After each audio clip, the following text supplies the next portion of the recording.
Well, hello everybody, long time no see. Welcome back to another Tiny Fibre Studio podcast episode.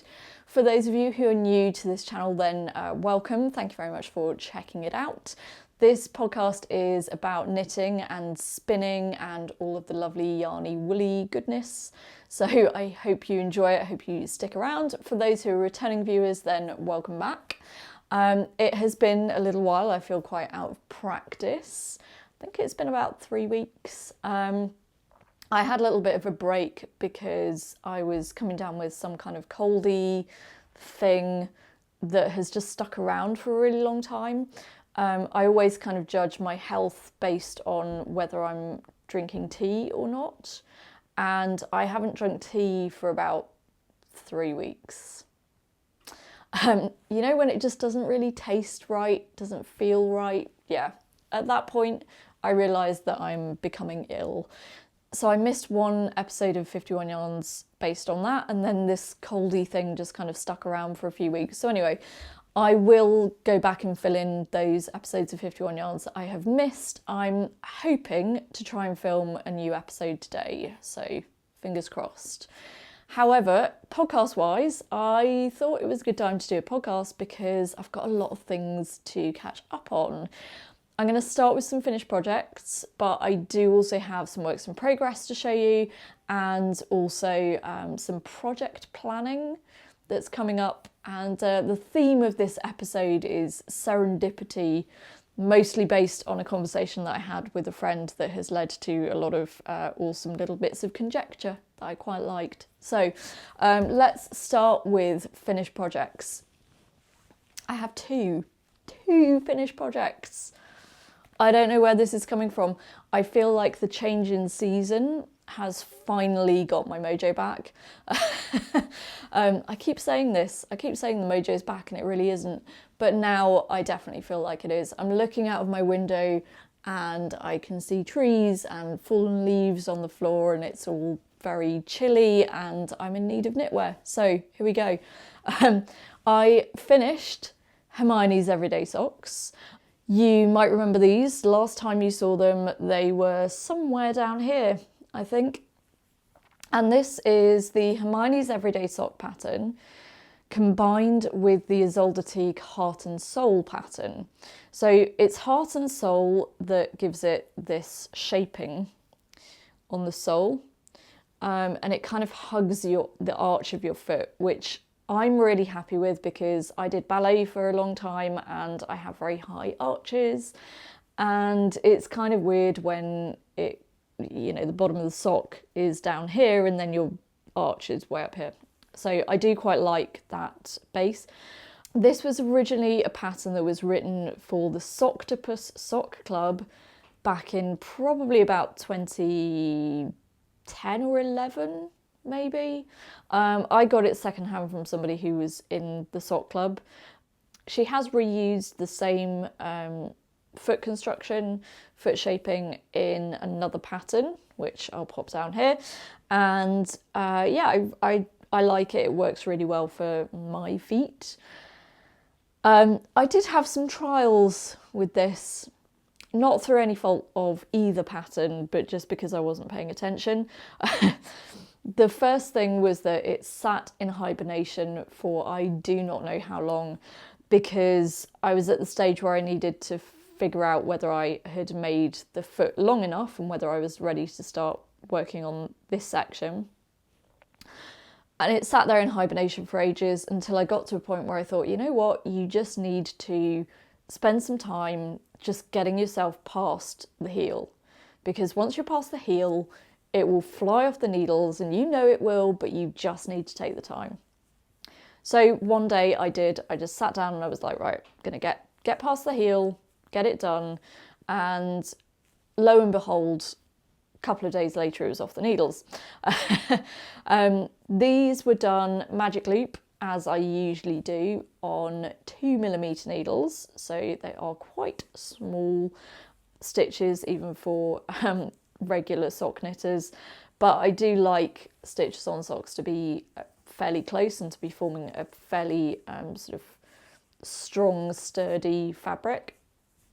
This was in Wildfire Fibres stash yarn that I had. Wildfire Fibres is Victoria Magnus's original business name, so she's now Eden Cottage, but way back in the day she was Wildfire Fibres, and this is one of her hand-dyed self-stripings, and I love it. I loved the pattern. The pattern was really straightforward. You could easily read your stitches from previous rows to figure out which row you were on. Probably not cinema knitting or anything like that, but straightforward enough to be watching TV at the same time. And yeah, foot shaping works really well for me. Funny thing, I've now recorded this episode twice. The first time I recorded it, I was talking about the fact that the foot of this sock was quite long, but I was like, oh, it's fine, you know, it's only a little bit long. Yeah, no.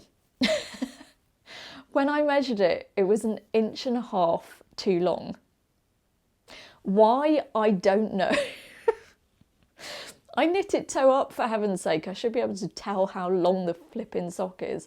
But anyway, I realised that it was way too long and decided that I was going to have to fix that somehow. So I basically cut about 1.5 inches off the toe end and just re-knitted it from that point.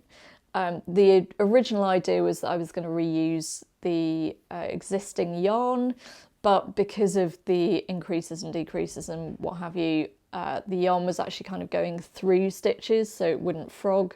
So that was a bit of a pain, and I just decided that it was easier just to cut to the point that I needed, or just above the point that I needed, and then just go from there. And I just used the patterning of the Hermione's Everyday Socks stitch pattern to be able to pick it up at the same place on each sock. So yeah, just cut the toe off, re-knitted it. It's totally fine now. It fits like a dream. But yeah, where I got the idea that it was going to be fine from, I really don't know. That was kind of strange. These are the first socks that I've knitted in probably 3-4 years. I did say in an earlier podcast episode that I don't really wear a lot of socks around the house. Actually, I've found that that's quite different in this house. This house, I wear socks around the house all the time. In my previous house, I was wearing slippers, the Ysolda Kajiti slippers, or however you pronounce that. I think that was just because my last house was a lot colder. And so now I'm just finding that I'm wearing socks around the house all the time. So I am going to plan to knit some more socks. Probably just from stash yarns to start with, because I have plenty of sock yarn in my stash and I should just get knitted through that. So there we go. That is number 1, finished object, pair of socks. Number 2 finished object is this beast. This is hilarious. So let me talk about the yarn first. When I was living in Ilkley in West Yorkshire, there was a shop fairly close by called Cold Spring Mill, and they were a shop that seemed to get a lot of designer yarns, like discontinued ranges or just, you know, extra stuff from Rowan and from designer yarns. Dexter, don't you dare. Thank you. So I used to go there pretty frequently, and you would pick up, you know, skeins of Araucania Ranco for like £2 or something ridiculous. They used to have Debbie Bliss there, they used to have Louisa Harding. Not that I was really into either of their ranges, but certainly lots of Rowan, some Araucania, and they also just had big bags of wool, like unnamed wool. And this was a bag that I bought, and we're probably talking at least, I don't know, 8 to 10 years ago now. I bought this big pack of wool, and it was chunky wool, and I had about 3 different colours of it. I had a light grey, a dark grey, and this brown. Most of that was used up with an ill-fitting owl's sweater. The ill-fitting part was my own fault for not knitting the right size. But I'd also used it for the Ysolda Kajuti slippers, and I had one big bag of this yarn left. And every time I went in my stash, I was thinking, that yarn takes up a lot of space and I really just need to do something with it and get it out of the stash. There was tons of it. And there was one day where I thought to myself, I should probably update my Ravelry stash because it's way out of date. It doesn't accurately reflect what I have in my stash. I don't know the yardages of handspun and stuff like that. It's really something that I need to do. But I went upstairs to go and start that process and saw this big bag of yarn and thought, I should probably do something with this. And I then remembered that on my Make 9 list for this year was the Easy Bulky one by Hoki Locatelli, and that's what I made. And it's gigantic. Let me pop it on for you so you can see. Just a second. Ta-da! A couple of things to just keep in mind while I talk about this sweater. Number one, the whole idea was to use up the yarn. That was really the only objective of this sweater. The second sort of serendipitous idea behind the sweater was just to be able to cross one of the things off my Make 9 list, which was the Easy Bulky one. And I'm fully aware that this has very little drape. The original Easy Bulky one pattern was written for, I think, something like 4.5mm needles. I had to go up to an 8 and then knit a size down from what I usually would. And yeah, there's still no drape, but that's okay, that's fine. There were a couple of pattern modifications aside from going up to 8mm needles and knitting a size down. First thing was the sleeves. So I knitted the entire right sleeve and then tried it on and realised that the sleeves were reminding me of the mice in sailor suits in Bagpuss. Sorry, that's an incredibly British reference, but you might know what I mean. They wore these little sailor suits that had very, very wide cuffs. It was the 70s, you know, everything had very wide cuffs. So I could not be doing with that. I do like my sleeves to come relatively close around my wrists, especially for something that is designed to be a nice cozy garment. You don't really want lots of draft getting up inside the sleeves.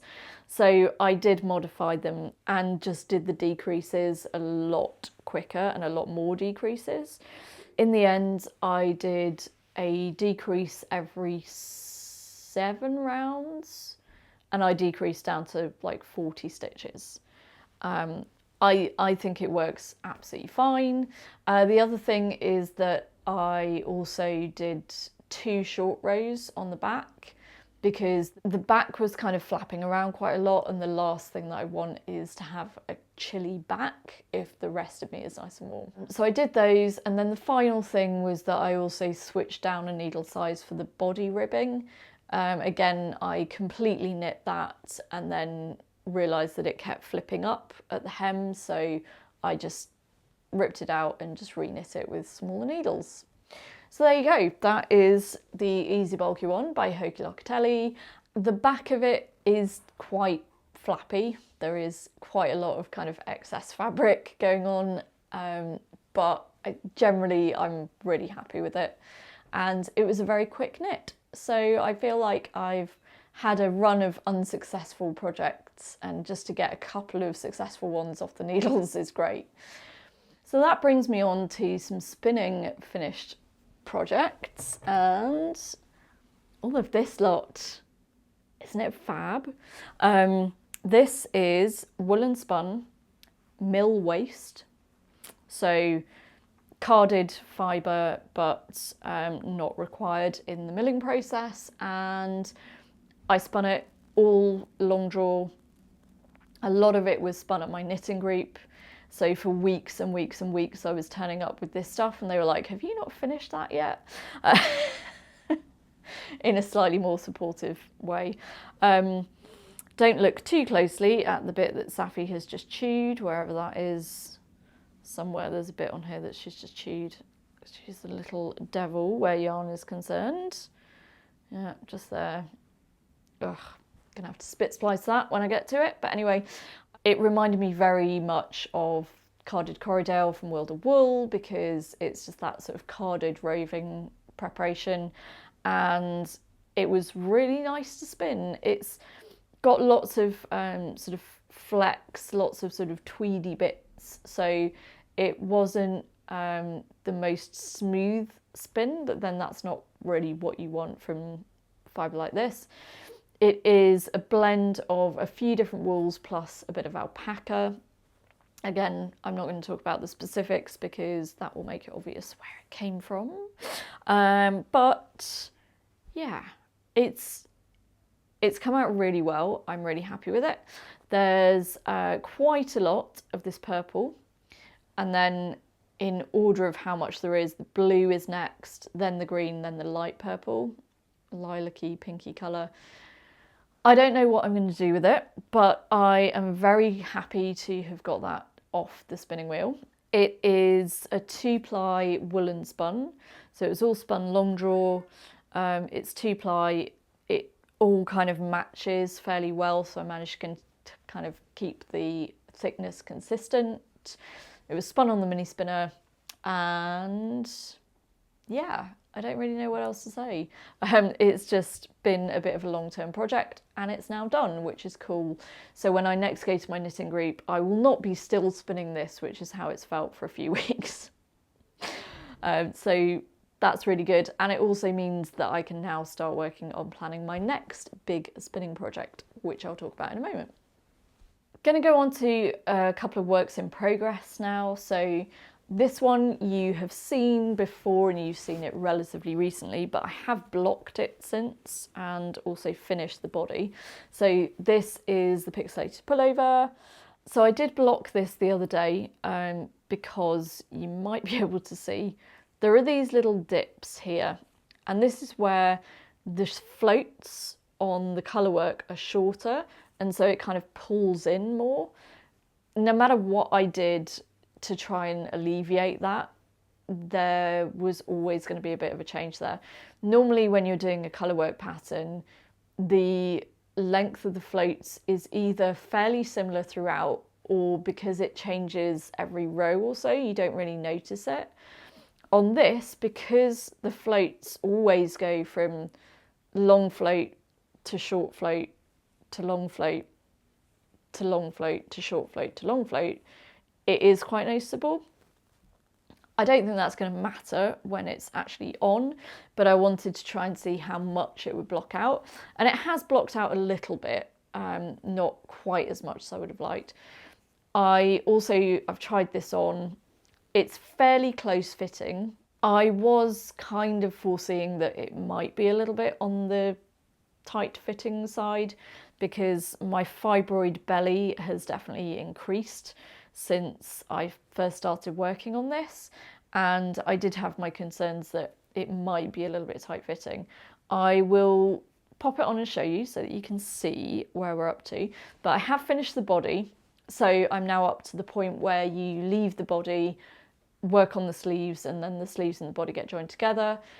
I'm going to do a provisional cast on for the sleeves, and then probably work bottom up, and then go back and just add whatever length I need onto the end of the sleeves, because the shaping for this is all based on the blank canvas sweater, which I've made before, and that one actually fits quite nicely. I think because of the colourwork, I probably should have gone a size up on the blank canvas, but I didn't think about it at the time. So you can kind of see that it is fairly tight fitting. There's not a lot of positive ease there. When I was blocking this time round, I wasn't really focusing on trying to make it any wider. So it may well be that I might be able to block it a little bit wider, but you know, it's fine. I'm certainly not going to frog and re-knit it, because that would just destroy me, quite honestly. So that is where I'm at with the Pixelated Pullover blank canvas mashup. Again, I feel like at some point I just need to bite the bullet and get the provisional cast on done. and then it will probably fly off the needles pretty quickly, but it has been hibernating for a little while.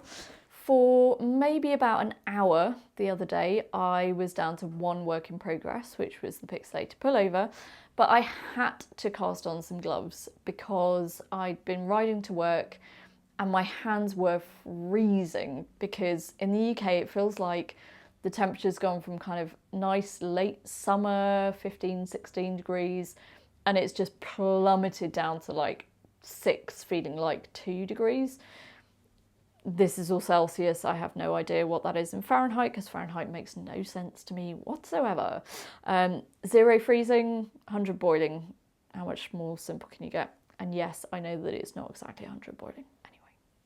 And the reason that my hands were freezing is because I have about 1 million pairs of fingerless gloves, but I don't have any actual gloves with fingers. So kind of not very helpful when you're on a bike and you've got to be able to hold the handlebars and brake and everything else, and you can't really use mittens for that, or at least I can't. So I looked through my accessories drawer and I found pair after pair of fingerless mittens. Got some end papers, and my favourite fingerless gloves, my kind of go-to if I'm not riding the bike, are my Snapdragon Flip-Top mittens by Ysolda. These were knit a long time ago, like 8 years or so ago, from Malabrigo worsted. They have a flip top. I also put a flip thumb on them so that I could still use my phone. So I just unflip the top if I need my thumb. So I love those, and those are definitely my go-to if I'm not riding the bike. But when I am riding the bike, my hands get really cold. So I started one of Julia Muller's glove patterns. She has a ton of them on Ravelry and they're all free. They really shouldn't be free. But there is a note on her patterns that basically says that after the EU tax changes came in, that basically she just couldn't deal with trying to figure out what the tax was, and so she just made it all free. I would love her to reconsider that decision, because I would have happily paid for this project. But anyway, I looked through, I just went onto Ravelry and searched for the most popular, and these came up and I just thought they were really pretty. So I'm making them from Malabrigo sock in the gold ochre colourway. What I didn't really think about when I cast them on is that there is a whole ton of twisted stitches in this, and I kind of hate twisted stitches. I love them in the sense that they look beautiful and so very, very neat and precise, but I really hate actually having to knit them. They're a bit of a pain. But I'm partway through the cuff pattern so far, and they are looking really, really, really nice. I'm very happy with them. They are coming along quite quickly. I'm doing one at a time this time, just because it's not like when you're knitting socks and they're symmetrical. Like with mittens and gloves and things, it kind of matters which side the thumb's on and that kind of thing. So I don't want to end up accidentally knitting two exactly the same. So that is my new cast on. Very happy with that so far, and hopefully it will continue to grow fairly quickly so that my fingers can stay warm when I go to work. And now on to a little bit of project planning. So as you may know, I am trying to achieve this whole make 9 thing this year. So I had 9 patterns that I specified, I think back in sort of February or March maybe, that I really wanted to knit. And I've got through quite a few of them actually. It's going along fairly well. If I can get the Pixelated Pullover finished, then that will be, I think, 7 of the 9. So the 2 that I haven't yet done and haven't started on were Natsumi and the featherweight cardigan. I'm actually considering switching the featherweight cardigan out for something else, but I need to recount how much I've got of each hand spun yarn to see if I can make that work. But when it came to Natsumi, I have actually been doing some sampling. So these 4 little mini skeins are about 20 to 25 grams of worsted 2-ply and 3-ply and woolen 2-ply and 3-ply. I haven't done any sampling with them yet, so I haven't actually started knitting them up. I am kind of drawn, annoyingly, to the 3-plies, but I think if I did 3-ply woolen, that would go fairly quickly. With the woolen ones, I literally just laid some top onto hand carders and literally just formed it into a rowlag and spun it from that. I didn't even really recard the fibre. And it's all been recorded in my little sample book that I have here, which Safi's very interested in. If you haven't seen me talk about this before, this is a Project Life style album. Project Life is a scrapbooking thing. I think this one's made by Simple Stories. Trying to see, yeah, Simple Stories. And I just use the little cards and I cut lines down the sides of them so that I can thread the yarn through.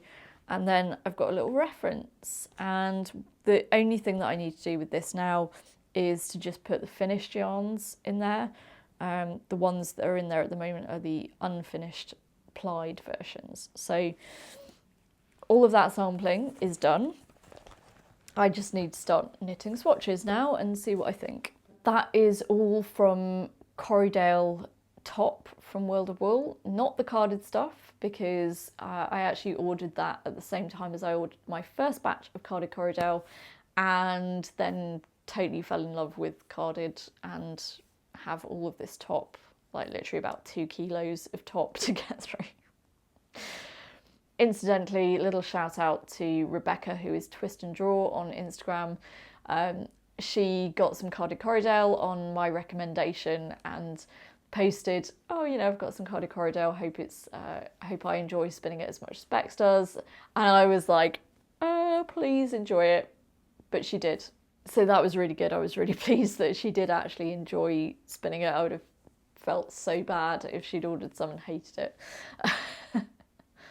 So that's all the physical work that I've done towards project planning, but I have been thinking a lot about other things that I want to knit and other sort of plans, not just for projects, but for events and things. So I was chatting with my friend Katie from the Green Bean podcast. If you haven't seen the Green Bean, definitely go and check it out if you like beautiful, calming, lovely podcasts. She is a wonderful, lovely person, and her podcast completely reflects that. Shows you some beautiful views that she sees when she takes her dog Jack out on walks on Dartmoor, and shows you some of her drawing and lots of other lovely things. So very beautiful, definitely check it out. But we were chatting the other day about our plans for Edinburgh Yarn Festival. Safi, what are you doing?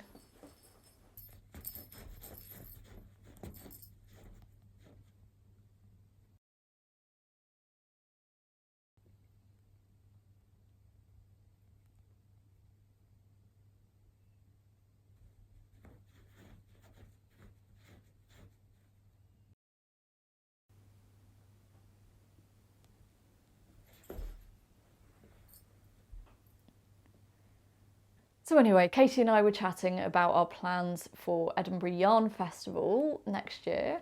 The previous 2 years she's been there in a work capacity, but this time she will just be kind of going there as a regular visitor, as it were. So we were trying to get some plans together, and we're hoping to try and get a few of our knitting group to come with us as well, which would be awesome if we can. So we were chatting about that, and then that kind of led us on to talking about works in progress and other events. And the first thing was that she mentioned that she is going to be with Blacker Yarns at Yarnporium this weekend. And it suddenly occurred to me that a few weeks ago I'd checked my work schedule and I knew that I wasn't available on the Friday. But I couldn't see up as far as the Saturday at that point because I can normally only see about 2 weeks in advance.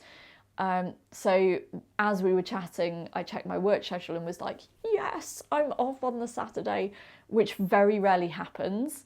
So I was super excited by the idea that I could actually go to Yarnporium because I am so feeling in the mood for a yarn festival and buying a shed load of yarn. So, and I mentioned that, you know, it's a really good time of year for this because I'm craving sweater quantities and it would be good to get stocked up. So we then started talking about other kind of works in progress and projects that we had planned. One of the things that I was intending on shopping for was the Foldlines sweater by Nora Gorn, because if you remember from the last episode, I was mentioning that I had some Rowan Pure Life DK, and I was really hoping that when the specifications and yarn requirements for Foldlines came out, that I would actually have enough to do a Foldline sweater out of yarn I already had.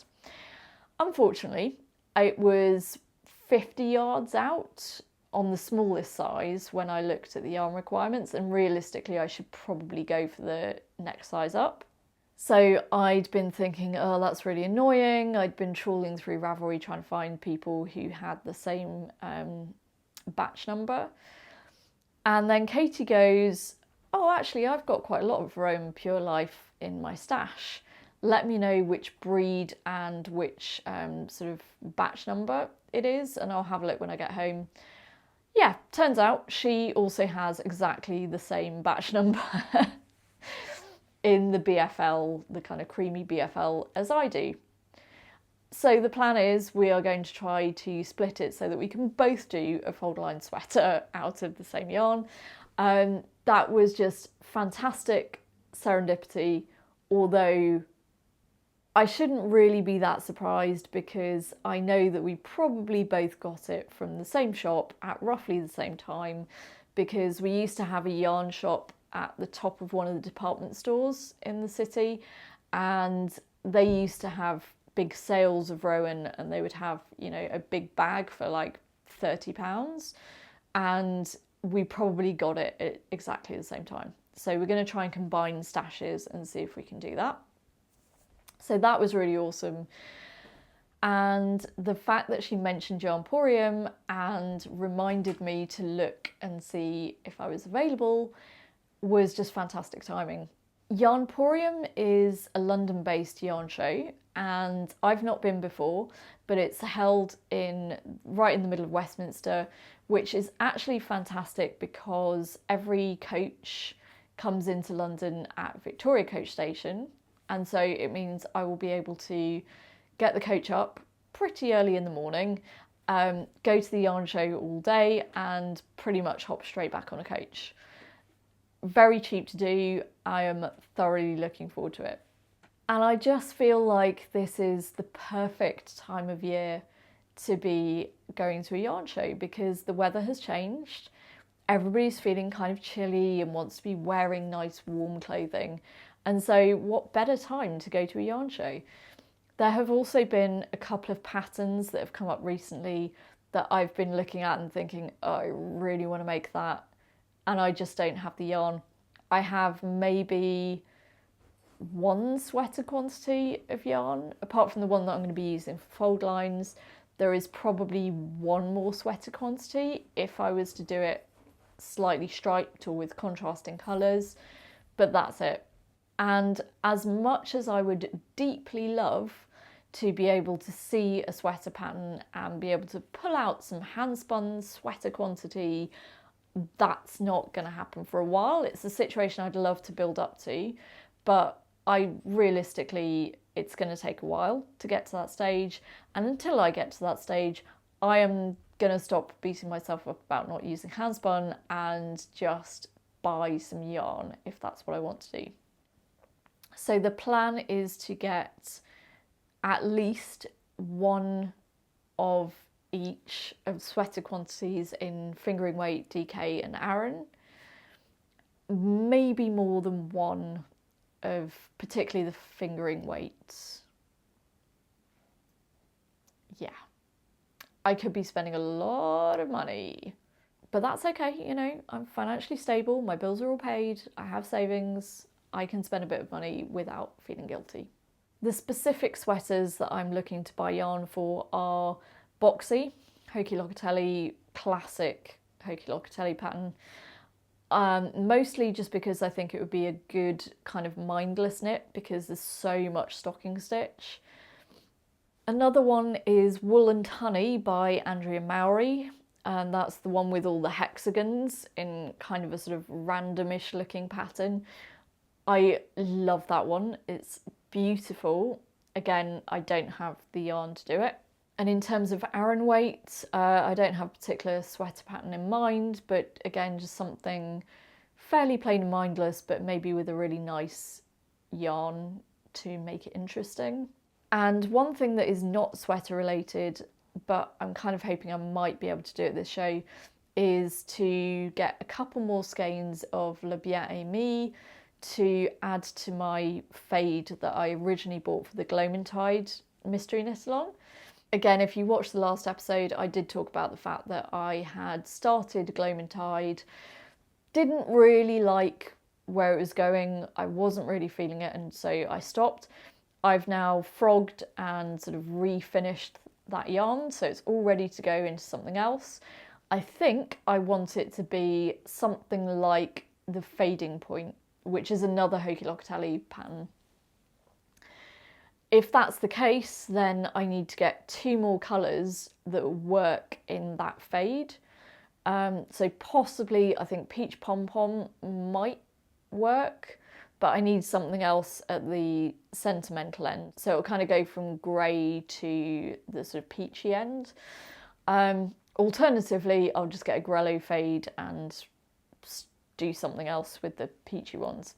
Le Bien Aimé is not there, but A Yarn Story is. A Yarn Story is a shop in Bath, which I've never actually been to the shop, but I've seen them at a few shows, and hopefully, fingers crossed, some of their LBA order will still be there on the Saturday.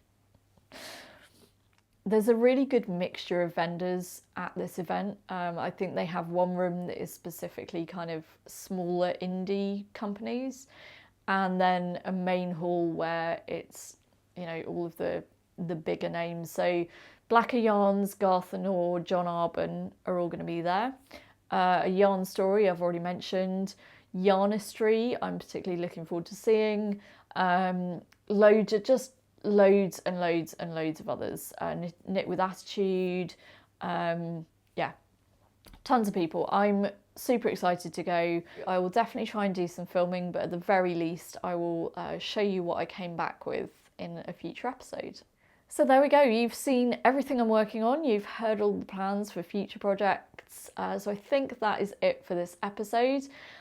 Thank you so much for joining me. If you would like to catch up with me in between now and the next episode, you can find me on Instagram as tinyfibrestudio, and on Ravelry I'm Ibex. Thank you very much for watching, and I will see you again soon.